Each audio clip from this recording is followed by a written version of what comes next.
Okay, ready? Roll camera. It's full of suspense and full of high drama. It's got some very high moments and some very dark, low moments. How does it work?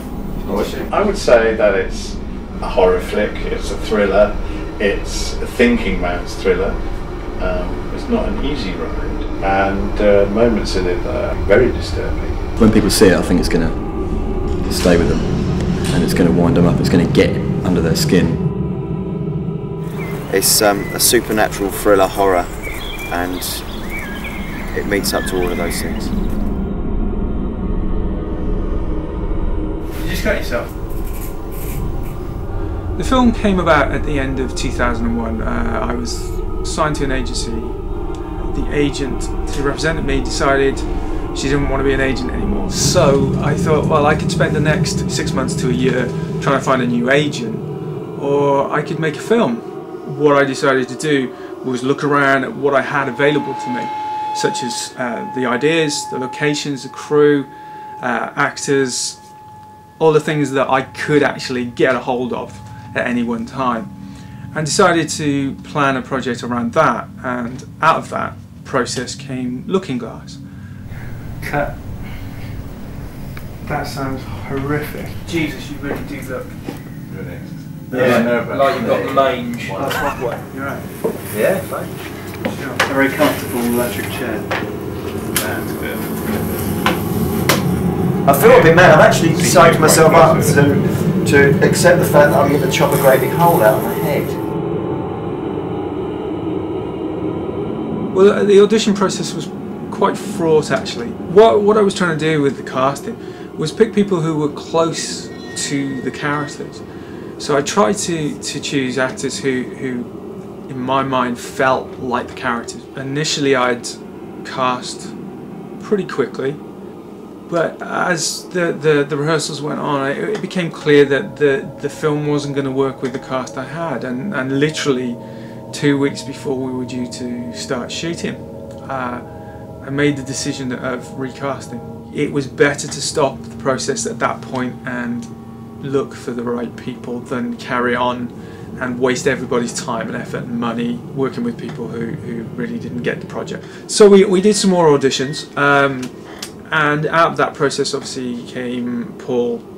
I've looked into the face of God and seen my face reflected there. What attracted me to this film was the script was wacky and a bit mad and a bit off the wall. And at the casting, I said to the director that the character should shave his head for the final scene. He believes himself to have seen the divine and the inner demons, so that's why I've got this new haircut. I don't need help. I need release. I've looked into the darkness and wrestled with the demons. I know who I am. He really understood the character, and so it was good because he didn't really need to. He didn't need to know the lines. He had it right. You know, he had the character, everything, the way he approached the character, the mannerisms, everything was there, the body language, and that was half the battle. You know, the fact that he understood all that straight away. He's very intense, but he's a good actor to work with. He gives you exactly what you want to respond to. You know, he just was the artist. As soon as he walked in, it was just very clear that, you know, this guy just had what I needed for that part to work. Because I mean, also his character is a very, very intense character, and he does a lot of freaking out and really getting wound up and intense to reach that and to tap into that insanity. Well, I've got some strange methods for preparing. I psych myself up quite a lot and either be very violent and very sort of crazy on set, off the set by myself, or in front of people sometimes, which gets a bit scary. But it's a way in that I use. It's a sort of dangerous method of capturing the emotion and making it very, very raw and quite scary.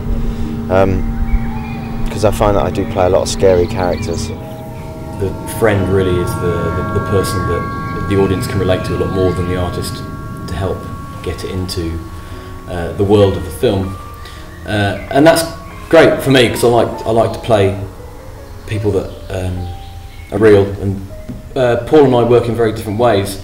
It's been It's been really interesting working with Paul. It's been a really good challenge, and it's been really rewarding as well, because we both have very different ways of working, and they both work very well for the final product. There was a bit of friction early on, but as the time has gone on, we do actually work very well together, and it's very enjoyable actually. You know, I've been drinking too much.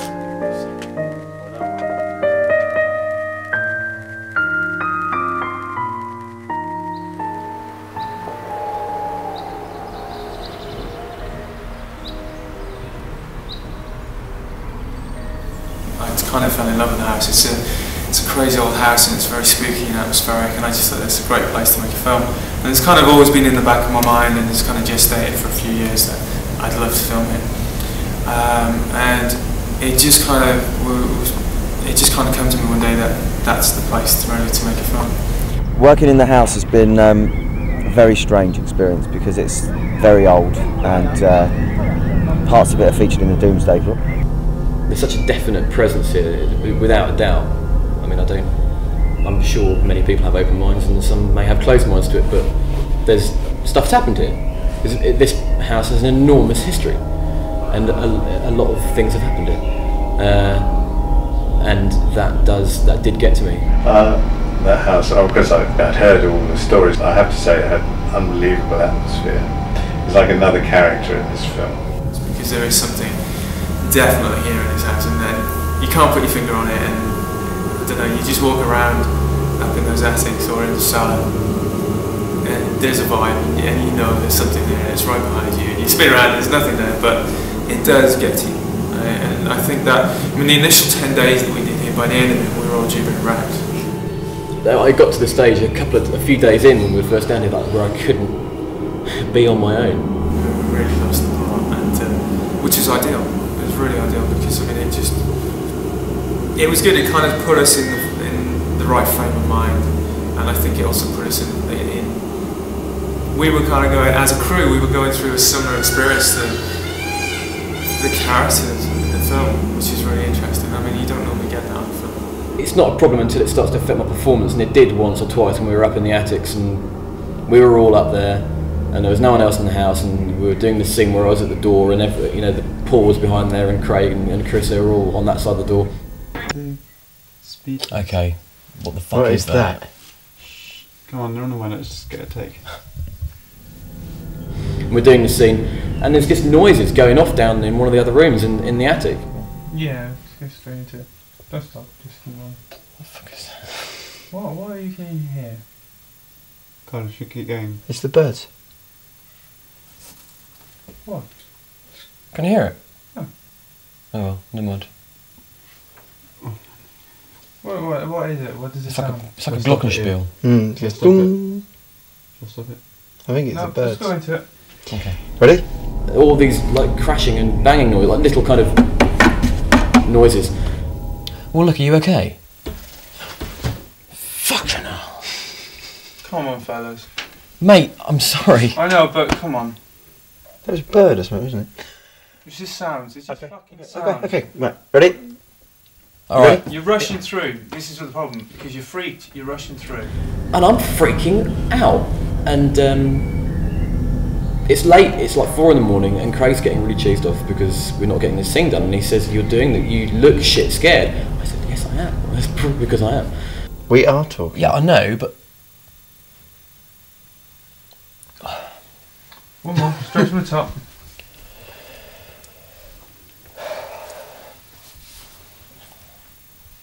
Ready? Yeah. Look, you okay? I'm fine. Why?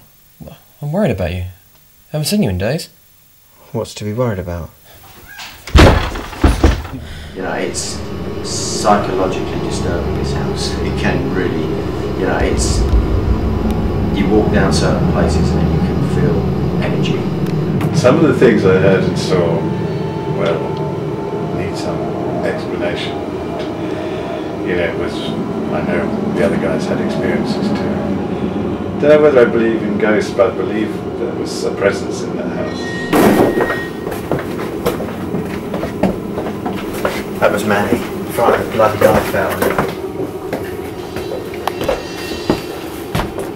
absolutely frightened on the night bound. Also, the beauty of this house is it really lends a true atmosphere to this, to the film that you just wouldn't get in a studio. I mean, if we'd been doing this in a studio and everyone had been going home at night and having a life around it as well, I don't think everyone would have got into it, because I mean the beauty is you're here and that's it, you're locked into doing the film. There is no kind of social life or anything other than doing the film. It really helps. It's so much better than going from home to a studio or home to a location and then going back home. Coming down here and being here, and you're just sleeping, eating, shooting. It's brilliant because you get into a zone. Well, I get into a zone and just kind of stay there. It allows us to work longer hours, which is quite good really, because it means that we can get more stuff done quickly.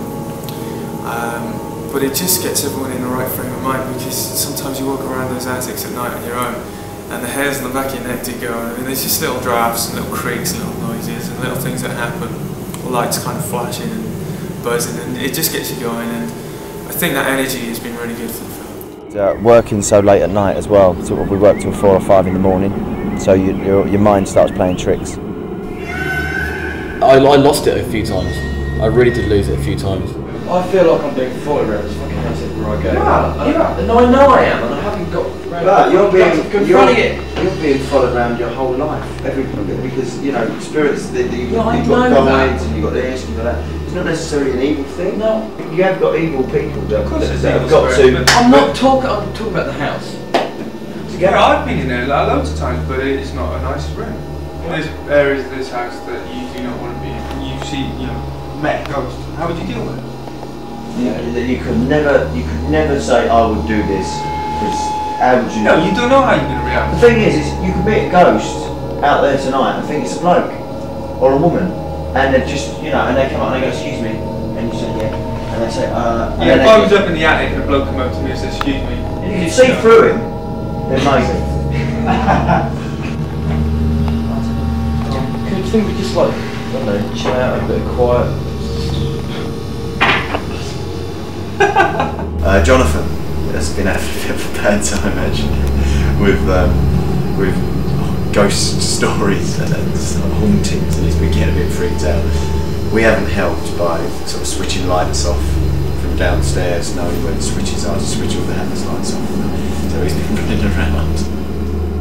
Yeah, we do like to spook each other out, which is, I think, a very important part of it. I mean, it's been unlike anything I've ever worked on before because of that, because it's helped everyone bond really quickly, and by doing that, I think it's really allowed us just to get on and focus on getting everything done.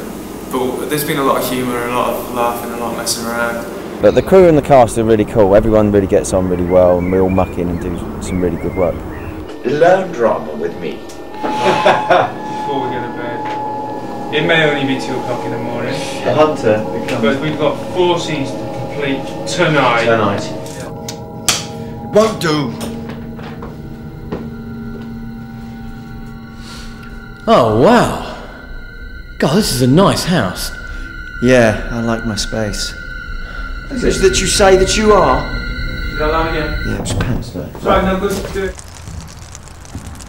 Come on, oh filming. God! I was doing a zoom then. We're filming. You should show action. I did. Okay. You did me. Okay. Carry on rolling. Still rolling. Action. I've done film shoots before where you're sort of living with the cast and crew, but it's not been as intense as this, all in one room and stuff. Well, this is our living accommodation where we spend most nights or most early mornings after we finish filming sleeping. There are 5 beds and a sofa, and the sofa cushions come down to make another bed when we've got plenty of people here.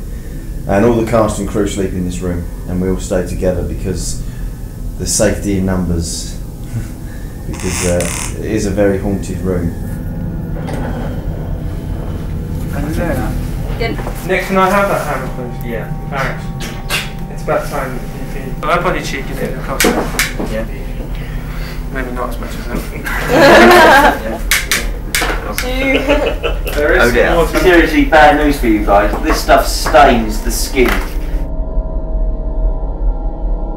The website for the film is having quite a reaction. We're getting a lot of hits from America. We've had The maximum we've had in a day is 27,000 hits, and we're averaging just under that, and it's doing really well. The live webcast is interesting and frightening all at the same time, because you're actually filming in a working environment while people are watching on the webcast. I think it's really cool knowing that people from all over the world could be just tapping in and watching the film being made. It's interesting to broadcast live something that is going on to tape, because it's like watching you, watching us, you know what I mean? And it's been interesting. And watching Paul doing his flipping out stuff to get into character, and watching us bounce our lines off each other, and watching Craig have a chat to this and that, and watching Chris, just watching the whole thing take place, and then to watch seamlessly the transition to, and Craig goes action, and then we're doing the scene. So you see rehearsing, and then you see setting up, and you see tweaking, and then all of a sudden it's action, and then take one, take two, and you can sit there. You've got the option to sit there and watch the whole thing, and I think that's wicked. I don't know if I like the idea or not. I don't know. It's because you're really out there for offer, and I mean, if you're getting 27,000 hits in a day, the webcast will probably have got a lot of hits, and it's a lot of people watching you mess up, so the pressure is on. And it's difficult to not swear and try and, and I'm not very good at that, so I've been swearing quite a bit. But the fact that the webcam's there, just forget about it.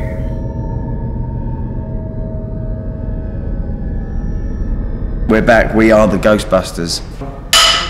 We are now filming in Chiswick because the house that we were filming in has actually been taken over by the ghosts, and they will not let us in the door. We couldn't get back in Compton House, and Chiswick Town Hall, well look, this room's pretty wicked. It looks better than a lot of the rooms in Compton House that we had access to.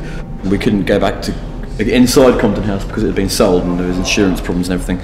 So we went down to do some exteriors in June, but we didn't go very well because we're doing these scenes where Paul and the two characters are meant to be friends, because it was too weird too soon. And we had a lot of bullshit going on in the last shoot, which kind of added to the stuff we were doing then. But it wasn't very helpful for doing these things. We were meant to be friends, and Craig told us that we weren't doing it right, and so we went away and did a bit of bonding, sorted it all out.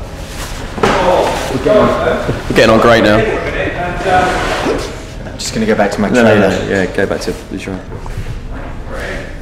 But I am looking forward to doing these things this evening because we've been working on them a lot now. This is the bit where we become really good friends and bond throughout the beginning half of the film, for the big transition of the madness. Well, this is to be serious, it is going to be good, because when all the stuff we shot last year, when the two characters are being really prickly with each other, we were being really prickly with each other, right? And so that'll add to it.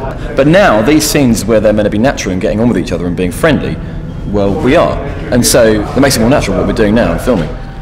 It's something I've always wanted to do. So why haven't you? Fear. The mind killer. That's because you were never there. You were too busy painting even then. Right, I'm just going to my what I really want to do. You want to get both hands in there, haven't you? Did you like your feet? It wasn't good motion. Look, if you're going to write, then you should write things that you are passionate about. Things that mean something to you. Otherwise, why else bother to say them? New beginnings.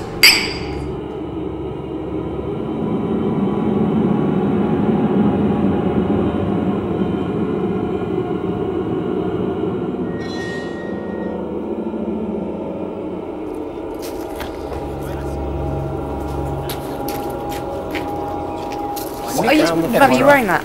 No. No. What are you wearing? That same stuff I was wearing before, the blue. Have you washed it? No, it's filthy. Not getting anywhere near you.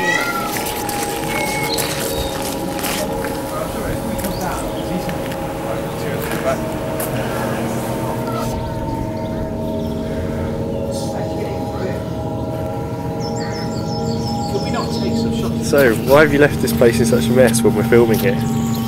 Well, actual principal photography doesn't start for another couple of days. We're a little bit behind schedule, but I think we're going to be okay.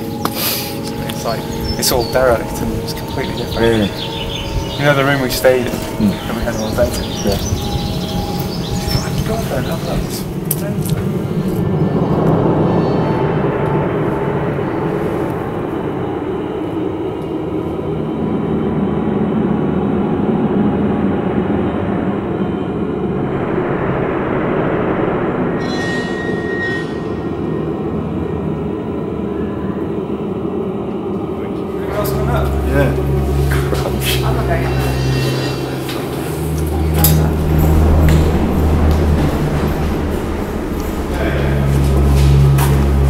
Found a room that wouldn't be too bad. It looks like it's going to brighten up though. That's Oh, it's turned to one now, so I think I was.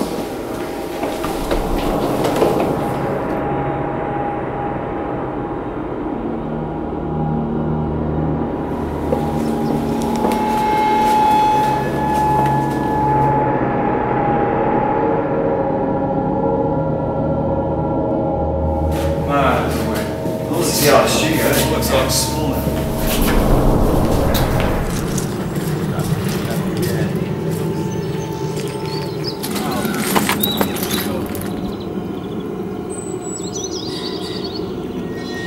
Is it warm in that greenhouse? Should we? It is very warm. Should we retire to the greenhouse? Retire.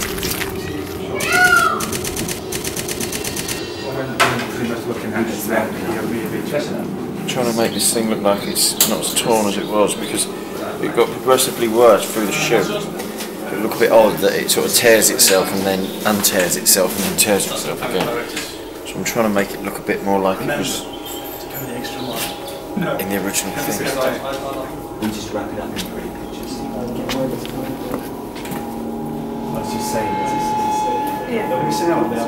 Do you think you could just get that blue cable and put it around the other side?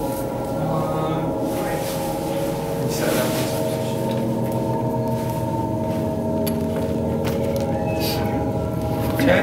48.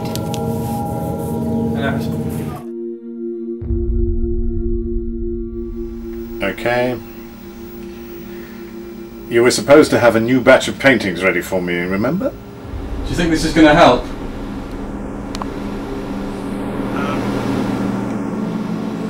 I'm not sure actually whether it's better just to do my bits and then use. Yeah. Do you need to hear back what you did on set? It would be useful. Yeah. It's interesting after all this time, but funnily enough, I can still, say Justin, I can still hear the sort of resonances of the performance. It's not as difficult as I thought it would be to come back and see it all again. I've had enough of you and your sixth form art school pretensions. You were a gamble, but you've turned out to be nothing but a liability.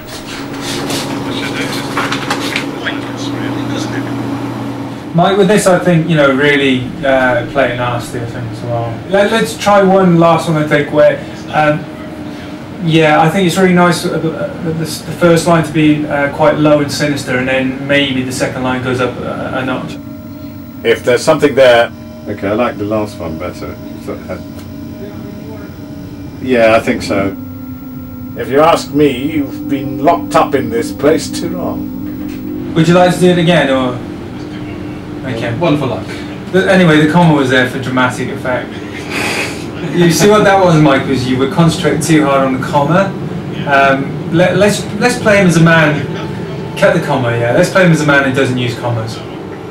It's interesting to revisit the performance, and you suddenly think I've got an opportunity to take a little bit more control of the inflection, of the way it sounds, of the feeling of the character. Whereas when you're on set, you're acting, you're thinking about hitting your mark, you're thinking about eye lines, thinking about, you know, interacting with your fellow actors.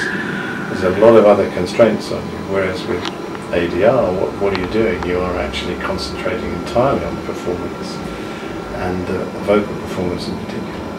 The second part's okay, I think. The first part's, it's difficult to see when... Can we run it with the original dialogue? Okay. In terms of splicing those two, not going to be a problem. Yeah, I think we do them together. It's too much, they're too close really. No, it's more nerve-wracking than acting actually, because there you are, you've got a performance in the can, and you think, right, I've done all of that, and then you've got to come back, revisit it, and not only revisit it, but someone's taken away your free will, you have to match yourself. So you're in competition with yourself, trying to remember how you spoke, what was the rhythm of the piece, and then you can get locked into the rhythm and forget the inflection. So, it's mad.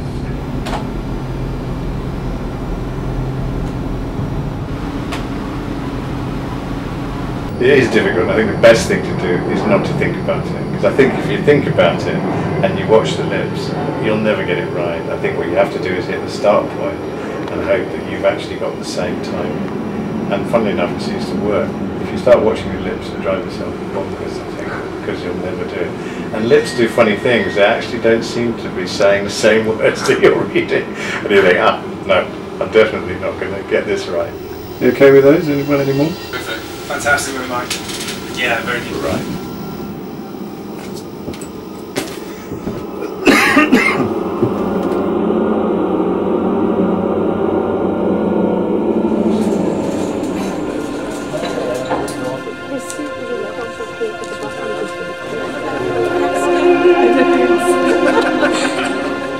I seem the only person wearing a garish tie. I thought it would catch on, but it is actually a black tie function, isn't it? Yes. Oni Kudaki, Demon Destroyer, Wales, directed by David Fussell. Through the Looking Glass, UK, directed by Craig Griffith. And the winner is Through the Looking Glass.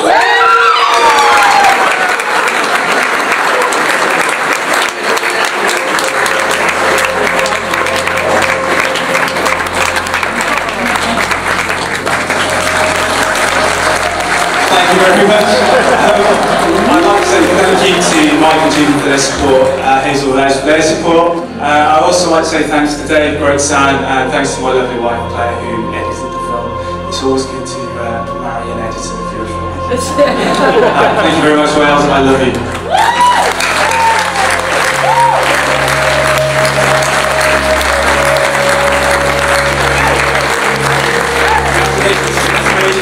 For what the judges call a fabulously scary film. Do you honestly believe that we're going to go down the river alive? I am.